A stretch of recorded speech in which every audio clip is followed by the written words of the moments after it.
Do you protect your lens with a UV filter? It might not be your best option. This is Chris with the Spotless Camera. I wanted to talk to you today about when you should use a UV filter and when you shouldn't. You can get these from anywhere from $10 to $70. They screw onto the front of your lens and give you somewhat protection against dirt and dust to get on your lens. Sure, you can drop your lens, the UV filter will get broken, and you think your lens is protected, but what it can do is damage the threads of the lens.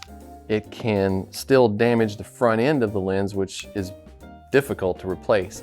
I'm gonna tell you about a lens hood. This is your best option for protection. If the camera were to drop, the lens hood is designed to absorb the impact. It breaks off here.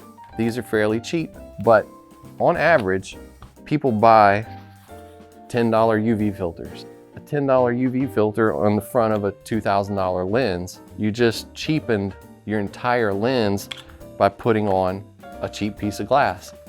What can happen with UV filters, especially cheap ones, is that light can go in, hits the front element, bounces off of the front element, hits the back of the UV filter, and then goes back into the lens. You lose contrast, and you can end up with spots of light in your photos, which is undesirable. The one time I do use UV filters is if I'm gonna be taking pictures of nature, hiking, backpacking, that kind of thing. And as you can tell by my physique, I don't do much of that. But using a UV filter outdoors in that kind of situation can be just one little extra layer of protection in case you fall and a stick goes into your lens. Well, now you just broken the front element, so you've just broken your UV filter. Big deal. If you can unscrew it, fine. If you can't, bring it to me.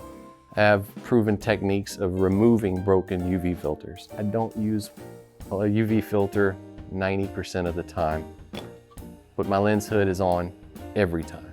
For more information, click on the link down below. Thank you.